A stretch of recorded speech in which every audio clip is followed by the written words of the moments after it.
Grabe lang kasi ganyan. I mean kay special tong day out. Grabe yun. Ang nangyari na to kasi imagine talaga, hindi po talaga ako mahilig sa mga surprises, especially sa family ko. But imagine ito yung mga priceless, ito yung mga moment na sobrang na-appreciate natin mga OFW na nakakawala ng homesick natin. Agree po sa akin lahat ng mga international partners natin na napapasaya natin, the time na napapasaya natin yung family natin dito sa Pilipinas, nakaka-less po siya ng homesick natin. No, so yan po yung mga surprises na nagawa ko sa mama ko po. And ito, resulta po na to, sabi ko nga po, no, talagang sobrang normal lang po ng naka-sports car sa Dubai.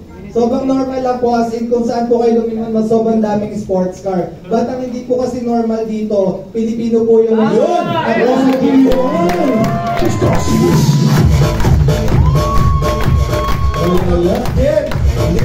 Not for anything ha? Wow! Yung Camaro niya, walang ganyan sa Pilipinas. Yes! Wala. Kaya nagulat ako sa Dubai, hindi pa siya nakita. Hindi normal sa isang Pilipino magkaroon Hindi ko yan. makakita masyado na. At nagulat din ang mga katrabaho mo na kahit na malaki yung sweldo mo, malaki yung tip na nakukuha nyo, maraming nangangarap makapasok dun sa trabaho mo na yun. Then, expose kayo sa lahat ng mga elite na mga tao. Still, pinili mo ang JC. Tama, JC. Ang galing naman talaga. That is the time na ayan nga po. Siyempre, yan po, kayo po, of course, wala naman pong sawang pasasalamat po sa inyo, GMI, Coach KM, Coach K, Coach Benji, Coach G, sa mga GLs natin, Coach Madge, Coach Helen, ang dami, grabe, saan naman po makalimutan. Ayun, nagtaas na kami. Ay, ang dami po. Sa lahat po yung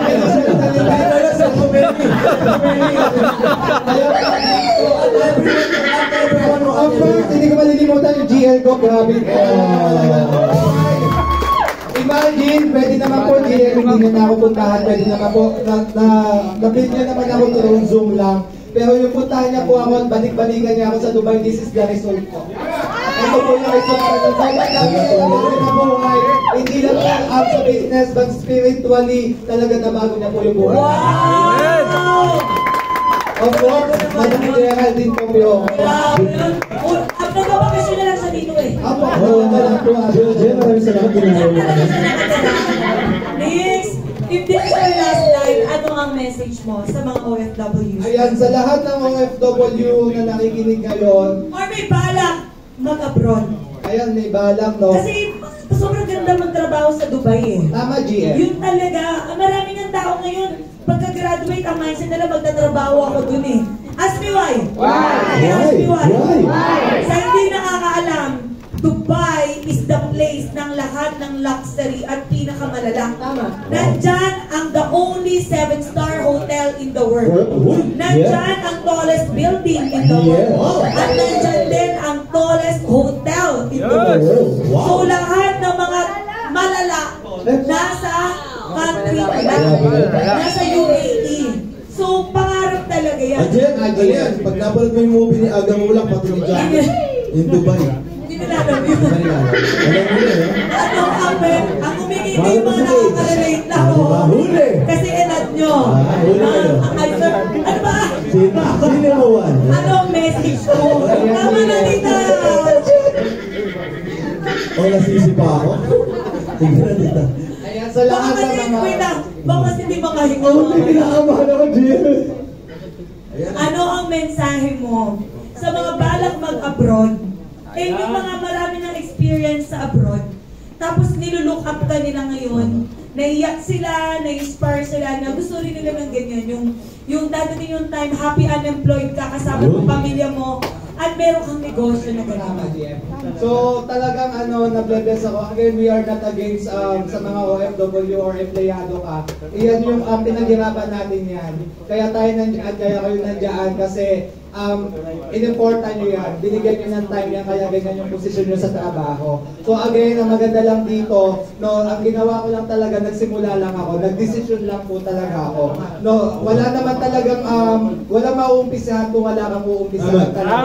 Kasi yung desisyon mo ngayon, hindi mo alam after 2 years, after 3 years, after 5 years, anong resulta yung naghihintay sa inyo. Hindi naman namin sinabi na kapag ginawa nyo yung business, kailangan nyo mag-resign. Choice ko yun. Choice ko lang yun kasi dati na time na kaya magkaya ang negosyo natin, yung income ko sa trabaho mo. And that is the time na kaya kong tumulong sa madaming tao na kaya din nila magkaroon ng extra income habang nagtatrabaho sila. So sa mga OFW na nakikinig ngayon, wala kayong ibang gagawin kung hindi magsimula, magtiwala, and of course, talagang kailangan mag-start ka na ng sarili mong negosyo po. So, again, GM Ann, sobrang thankful Pangarap po. nyo rin kasi yun eh. Lahat ng OFW, pangarap nyo. Pangarap nyo yun. Regardless, 5 years, 10 years, 20 years na umuwi. Doon talaga mapunta. Mabilis na. Tama, GM. Sila 20 years bago nila na-realize Sobrang na kailangan nilang magnegosyo. Ang iba dito 30 years bago pa magsimula mag-business. Nagkataon, you are so blessed kasi bata ka pa. Tama. Maaga mo nakita to. Tama po. Talaga So, kung sila may chance, nakita nyo na to 5 years pa lang kayo, 7 years, I believe, talaga sisimulan nyo rin. Tama po? At naniniwala ko, Nix, being an OFW, pag nakita mo yung business, it's not a question anymore kung kailangan mo o hindi. Tama po, GM. Agree. Hindi na rin tanong dapat kung gusto mo o hindi.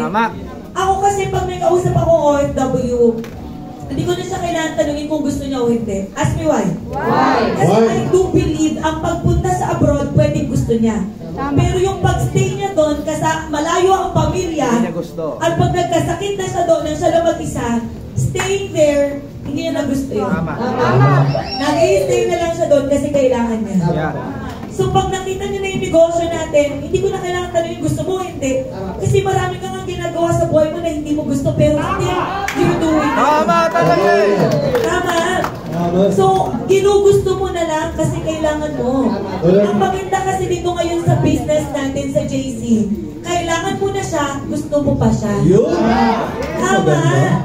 Wala naman ako sinasabi para umiiyak si Tita Anita. Kanina tao kayo na tao ha. Ayun.